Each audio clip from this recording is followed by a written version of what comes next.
ఇవాళ నేను ముఖ్యమంత్రి ఈడికి వచ్చిన అంటే బీజేపీ ఎమ్మెల్యేలైనా వాళ్ళు వచ్చి అడిగినారు కాబట్టి ఇవాళ మంజూరు చేస్తాను నేను చెప్పిన. వాళ్ళు ఈ సభకు రాకుండా ఈ సభలో అడగకుండా మీ సమస్యలు ప్రస్తావించకపోతే మీకు అన్యాయం జరిగి ఉండేది కదా. నా సూచన ఒక్కటే, ఎన్నికలప్పుడే రాజకీయాలు చేద్దాం, ఎన్నికల తర్వాత అభివృద్ధిలో కలిసి నడుద్దాం.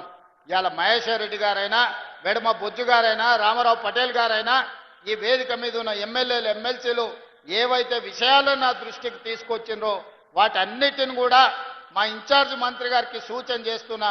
మీరు ఫిబ్రవరి మొదటి వారంలో మీరు సుదర్శన్ రెడ్డి గారు వచ్చి కూర్చొని ఒక రోజంతా ప్రజాప్రతినిధులతోని, రెండవ రోజు అధికారులతోని సమీక్ష చేసి రేపటి బడ్జెట్ సమావేశాలకు ఆదిలాబాద్ కోసం ప్రత్యేకమైన నివేదిక తయారు చేయండి. బడ్జెట్లోనే నిధులను పెట్టి ఈ ప్రాంతాన్ని అభివృద్ధి చేయడానికి మనం సంపూర్ణంగా సహకరిద్దామని తెలియజేస్తున్నా. ఇవాళ నేను ముఖ్యమంత్రి ఈడికి వచ్చిన అంటే బీజేపీ ఎమ్మెల్యేలైనా వాళ్ళు వచ్చి అడిగినారు కాబట్టి ఇవాళ మంజూరు చేస్తాను నేను చెప్పిన.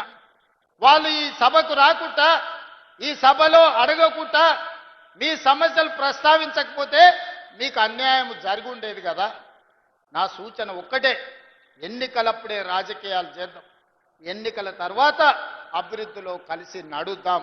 ఇవాళ మహేశ్వర్ రెడ్డి గారైనా, వెడమ బొజ్జు గారైనా, రామారావు పటేల్ గారైనా, ఈ వేదిక మీద ఉన్న ఎమ్మెల్యేలు ఎమ్మెల్సీలు ఏవైతే విషయాలను నా దృష్టికి తీసుకొచ్చిండ్రో వాటన్నిటిని కూడా మా ఇన్ఛార్జ్ మంత్రి గారికి సూచన చేస్తున్నా.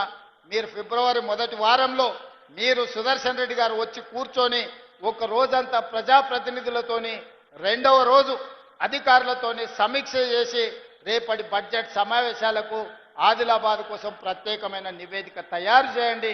బడ్జెట్లోనే నిధులను పెట్టి ఈ ప్రాంతాన్ని అభివృద్ధి చేయడానికి మనం సంపూర్ణంగా సహకరిద్దామని తెలియజేస్తున్నా.